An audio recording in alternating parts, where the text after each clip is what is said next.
అప్పుల బాధలు వెంటాడుతున్నాయా? అయితే 6 జేవిఆర్ వారి జాతిరత్నాలు ధరించండి. హాయ్, వెల్కమ్ టు మనం టీవీ. నేను మీ మనోజ్. తుని ఘటన నిజంగా రెండు తెలుగు రాష్ట్రాలను కలిసివేసింది.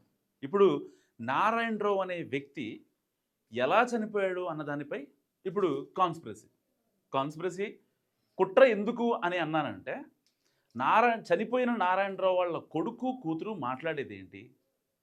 కేవలం వాళ్ళు కోర్టుకు తీసుకెళ్తున్న క్రమంలో పోలీస్ వాళ్ళు మాకు కమ్యూనికేట్ చేయలేదు, 10 తీసుకెళ్తున్నా ఉన్నారు, బాగానే ఉంది. ఎప్పుడైతే ఈయన వాష్రూమ్కి ఆగి చెరువులోకి వెళ్ళి మునిగిన సంగతి మాకెందుకు చెప్పలేదు అనేది వీళ్ళు మాట్లాడుతున్న మాట. అయితే మళ్ళీ పొద్దున్నే తెల్లవారుజామున 6 గంటల మధ్యలో ఆ ప్రాంతంలో ఫోన్ చేసి మీ నాన్నగారు చనిపోయారని చెప్పి మాకు కాల్ చేశారు.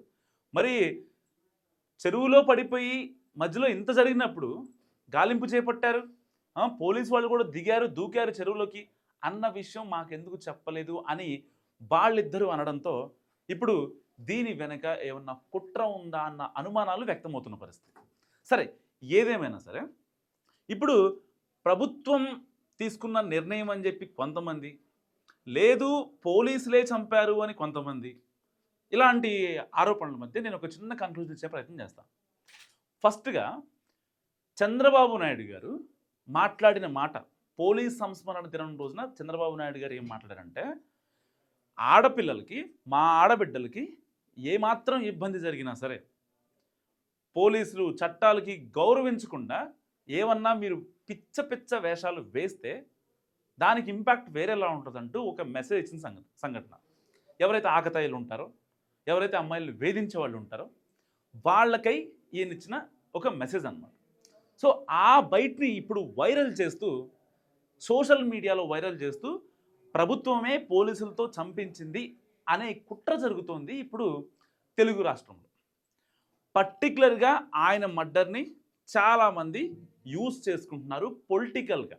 ఎవరైతే పొలిటికల్ గ్రడ్జ్తో ఉంటారో వాళ్ళంతా కూడా నారాయణరావు ఆ పార్టీ, నారాయణరావు ఈ పార్టీ కాబట్టి అక్కడ ఏదో కాన్స్పిరసీ ఉంది అని చెప్పి శవాల మీద పేలాలు ఏరుకుంటున్నారు ఇప్పుడు కొంతమంది.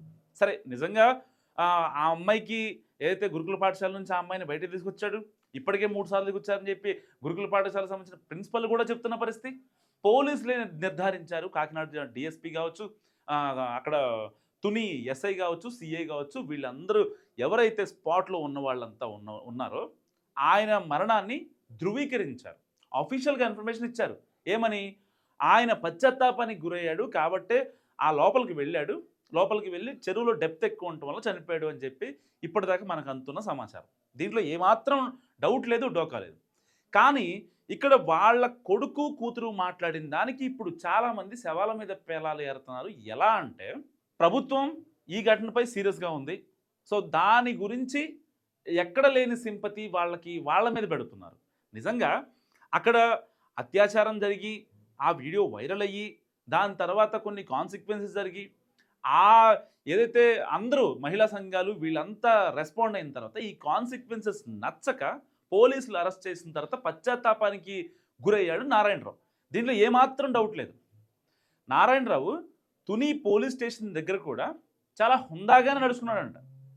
హుందాగా నడుచుకున్న నారాయణరావు ఎప్పుడైతే ఇంత పెద్ద ఇదయిందో, ఇంతమంది నా గురించి మాట్లాడుకుంటున్నారు అని ఆయనకి తెలిసిన తర్వాత ఆయన బలవన్మరణానికి పాల్పడ్డాడు. దీంట్లో ఇది ఒక అఫీషియల్ కన్ఫర్మేషన్, దీంట్లో ఏమాత్రం మొహమాటలేదు. కానీ ఇక్కడ నారాయణరావు వాళ్ళ కూతురు కొడుకు కావచ్చు, వాళ్ళు ఫస్ట్ ఏదైతే మహిళా సంఘాలు వీళ్ళంతా అంటే కాటికి కాళ్ళు చాపిన వ్యక్తి ఆ 8th క్లాస్ అమ్మాయి మీద ఘాతుకం చెడివంటి అని చెప్పి మాట్లాడుతుంటే వీళ్ళ రిలేషన్స్ మొత్తం, వాళ్ళ కుటుంబీకులు మొత్తం కూడా మాకు ఆయనకి సంబంధం లేదని చెప్పారు. తర్వాత ఏం మాట్లాడారు? లేదు, 10 కోర్టులో తీసుకెళ్తుండగా మాకు పొద్దున్నే 7 గంటలకు ఎందుకు చెప్పారు అని చెప్తున్నారు. సరే, ఇక్కడ అంటే రక్త సంబంధికులు కాబట్టి కాస్త కూస్తో కన్సర్న్ ఉంటుంది, నేను కాదని చెప్పను. కానీ అక్కడ ఇప్పుడు అమ్మాయికి అయితే ఇబ్బంది జరిగింది, ఆ ఇబ్బందిని అడ్డు పెట్టుకొని కేవలం నారాయణరావుని అంటే ఎలివేట్ చేసుకుంటూ శవాల మీద పేలాలు ఏరుకుంటూ దీన్ని ఒక రాజకీయ కోణంలో చూపించడం ఎంతవరకు కరెక్ట్ అనేది నా ఒపీనియన్. బేసిక్గా మీకు గుర్తుండే ఉంటుంది 2019 ఐ థింక్ దిశ దిశ హత్య జరిగింది, గ్యాంగ్ రేప్ జరిగింది. అసలు ఆ అమ్మాయిని ఎలా ఒక అమ్మాయిని ఎంత ఇబ్బంది పెట్టకూడదో అంత ఇబ్బంది పెట్టేశారు ఆ కేటుగాళ్ళు. సో వాళ్ళు ఎన్కౌంటర్లో వెళ్ళారు, ప్రాణ రక్షణ కోసం వాళ్ళని చంపేశారు. అప్పట్లో సిపి సజ్జనర్ గారికి నోటీసులు కూడా వచ్చేది దీని విషయంలో. సో ఇప్పటికీ స్టిల్ కంటిన్యూ అవుతూనే ఉంది. కానీ అక్కడ ఏదో జరిగిందని మనందరికీ తెలుసు. కానీ మనం మాత్రం ఇక్కడ పోలీసులకి సపోర్ట్ చేసాం, బాధిత మహిళకి సపోర్ట్ చేసాం. ఇక్కడ మరి ఆ కేసులో పోలీసులకి, బాధితుల మహిళలకి సపోర్ట్ చేసినట్టుగా మరి ఈ కేసులో ఎందుకు చేయరు? ఇక్కడ ఆ అమ్మాయి బాధపడిన మాట వాస్తవం. ఆ? ఆయన మరణానికి పాల్పడిన మాట వాస్తవం. ఆయన ఎవరు చంపలేదు. పోలీసులు ధృవీకరించిన తర్వాత కూడా కొంతమంది రాజకీయ ముసుగులో చేస్తున్న వ్యాఖ్యలు, సోషల్ మీడియా వేదిక ప్రచారాలు కావచ్చు, పోలీసులు చెప్తున్నా ఆగకుండా వీళ్ళంతా ఒక విష ప్రచారం చేయడం వల్ల నిజంగా ప్రభుత్వానికి కావచ్చు, పోలీసులకు కావచ్చు చెడ్డ పేరు వచ్చే అవకాశం ఉంది. సో నిజంగా ఒకవేళ ప్రభుత్వం చెప్పిందా అంటే దీని మీద ఆల్రెడీ విద్యాశాఖ మంత్రి లోకేష్ గారు రెస్పాండ్ అయ్యారు.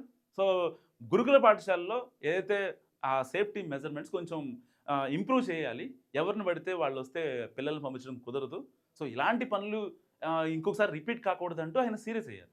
సో ప్రభుత్వం తరపున ఆయన రెస్పాండ్ అయ్యారు, అంత బాగానే ఉంది. కానీ ఎప్పుడో పోలీసుల సంస్మరణ దినంలో చంద్రబాబు నాయుడు గారు మాట్లాడిన మాటల్ని ఈ కేసుకు ఆపాదిస్తూ ఆయన ఎక్కడో ఉన్నారు దుబాయ్లో, పెట్టుబడుల కోసం ఆయన పొలవమని వెళ్ళారు పాపం.